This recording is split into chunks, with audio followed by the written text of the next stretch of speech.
Hello friends, today I'm going to look at a rare edition sports card slab in this fancy box. We're going to talk about pros, cons, compare it to other slabs, the look of it. Stick around.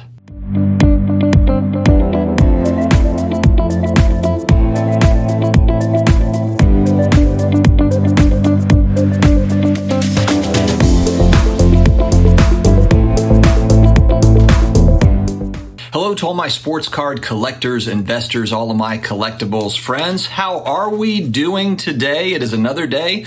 We are back again for another sports card video. If you're new here, please hit that subscribe button, the likes, the notifications. We have been growing nicely here recently. I want to keep that momentum going, and so please help us out hitting all the buttons below. Also, don't forget to connect with me on Instagram at sportscarddad, and then also on Twitter, the Sports Card Dad. All right, guys, today we are going to be talking about a new grading company, Rare Edition. I ran into these folks at the Mint Collective show in Las Vegas here a couple months back. Very nice people. I was impressed with them, along with a lot of other startup companies kind of in that same boat. The Mint Collective was a great show for that particular stuff, for all the startup stuff. But like I said, these guys were just nice. I have talked to them after that show, and they asked, hey, if we send you a slab, can you kind of go through it, talk about it, give your honest take on it? And that's exactly what I'm going to do here. This is not any sort of, promo or anything like that. I have no allegiance to them in any way. I'm just going to take a look at what they're offering and then offer my thoughts on it. All right, first, when you open the box, you've got this pull tab thing. It kind of just screams kind of luxury to you right out of the gate. No two slabs are the same. They've got this tap-in technology, NFC-enabled device, not NFT. I said NFC, which means you can tap it to the label of our slabs to get a detailed breakdown of the entire grading process and scores of your collectible. All right, so anyway, we'll dig into more of the security technology stuff in a few minutes. But what you get is a shiny yellow packet. Rare edition. Warning, it may contain heat. You gotta like the detail. Gotta like the detail here.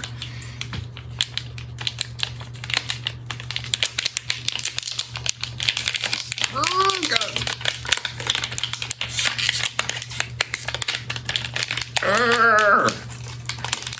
Even the packaging's hard to get open. 1 second. Okay, we're in.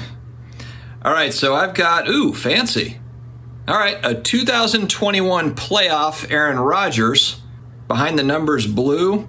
Okay, so right off the bat, it's got a thick outer covering. So this thing falls on the ground. I think that you're probably okay. It's thick. When I was talking to the guys at Mint Collective, they said, it has the look of an iPhone case. So some people like that. Some people, they don't like it, but I can definitely see it. If you're looking up close at it, it looks a lot like, an iPhone, and then you've got your iPhone case that goes on the top of it. Very, very cool. So you've got the shiny Rare Edition there on the label, fairly straightforward label there, and it's heavy. Let's compare it to some of the other cases. Actually, let's compare it to the big four. Let's do it. All right, so we've got, okay. Sucker's big. All right, so this is a CSG slab. This is easily twice as wide as a CSG slab. Now, this is the old label, of course. This is the old label. And I really like the CSG slab, by the way, but I'm just trying to give you kind of a visual as what these look like. CSG, SGC,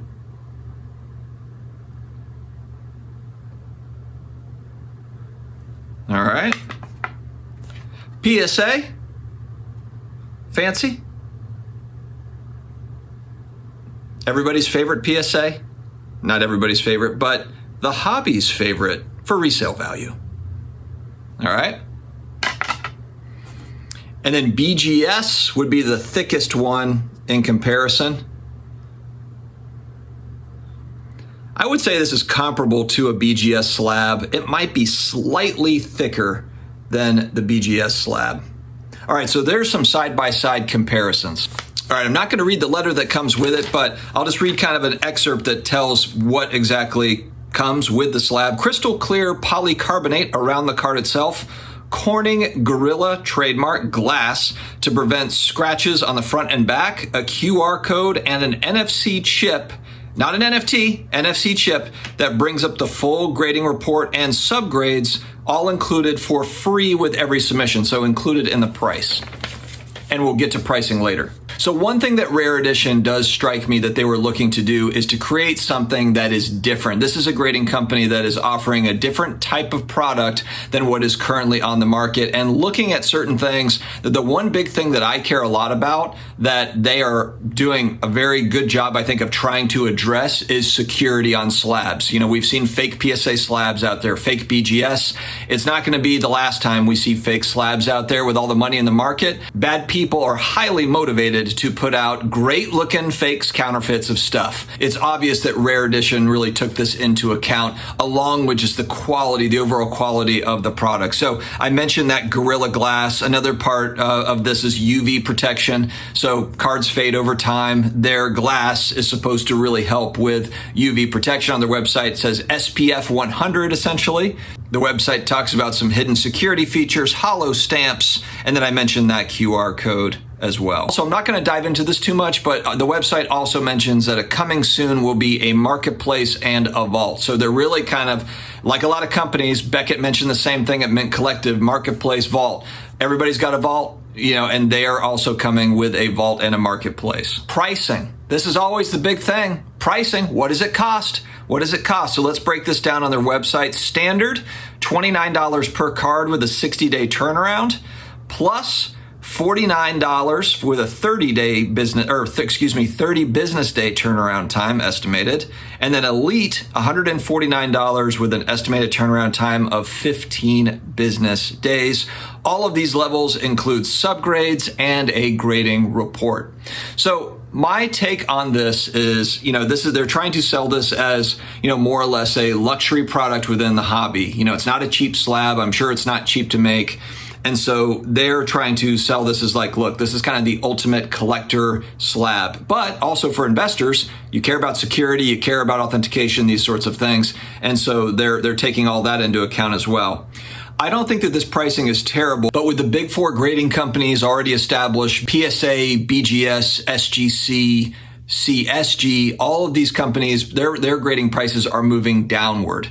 And so, yes, this is not the same product. In my mind, this is a superior overall product as far as the slab is concerned. Is the hobby going to take that into account? Are they going to care enough to pay? Are they going to want to pay that extra price, for it? And I had talked to them at the Mint Collective about, hey, have you thought about just offering encapsulation without the grading? Because the slab is what I really love. I mean, the slab is awesome. I love it. And for PC cards in particular, I could see people flocking to that sort of slab at a $10 to $15 price point just to encapsulate, have a really nice slab.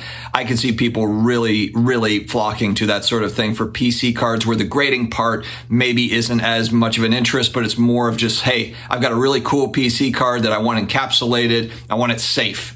This would be a great option for that. They said at this point they have not considered doing just encapsulation services, which is fine.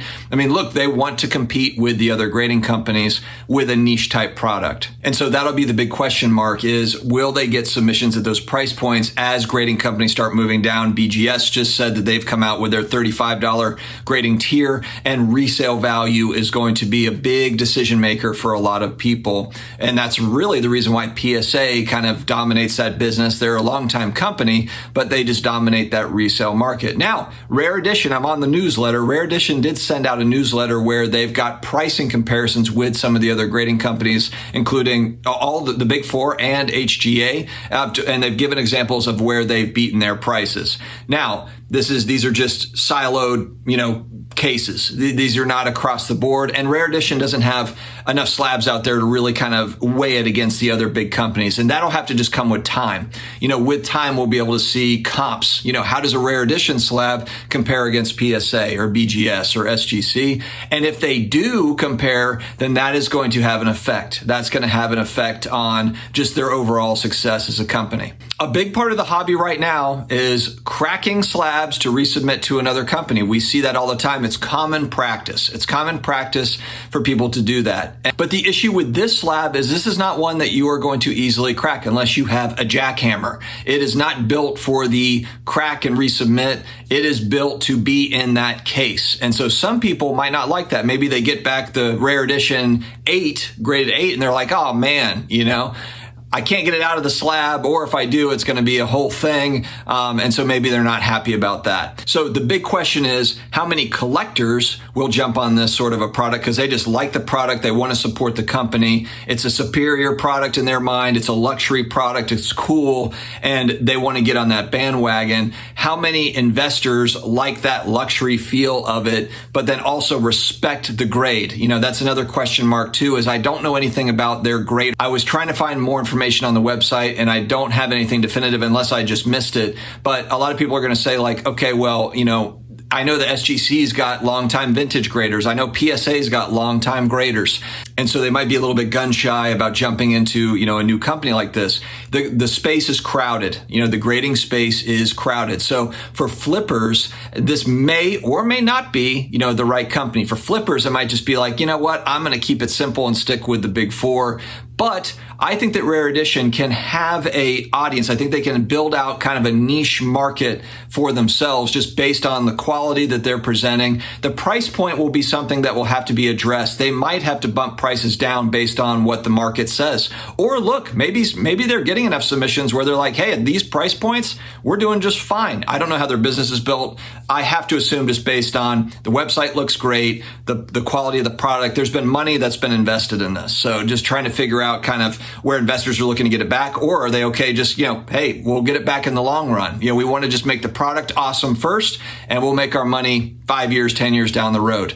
Where's the risk for people sending into Rare Edition? The risk would be for any new grading company, doesn't matter if it's Rare Edition or anybody else, will they be around in 5 years? Will they be around in 10 years? That's where, again, a PSA, an SGC, a BGS, they have the upper hand there because they've been around and there's confidence that they'll stay around. These are things that are important for anyone to consider submitting to any grading company. You have to really kind of dig deep and figure out what are you doing with this particular card. So I do think there's a home for Rare Edition in this space. It's just going to be, how big is it going to be? Who knows? Maybe the hobby adopts it as, look, this is like, they've got the tech, they've got a great slab. Who knows?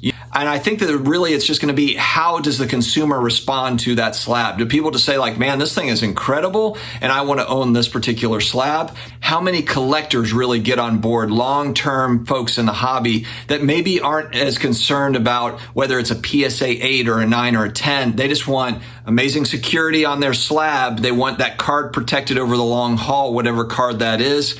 Anyway, guys, stuff to think about, but fun. I like to see new companies in the space. If you watch my channel, you know that I like to highlight up-and-coming companies because I want to give them a voice. A lot of these startups, they don't have any marketing dollars. Nobody knows that they exist unless they are presented on YouTube or Instagram or whatever. So I do my best to try to give some of these new companies somewhat of a voice, some sort of exposure. So let me know your thoughts in the comments. Have you tried Rare Edition? Would you be open to giving them a shot? I'd like to hear your thoughts, and not even just this company, but the overall grading space. Let me know in the comments below. Guys, stay healthy, stay awesome, and I will talk to you again later.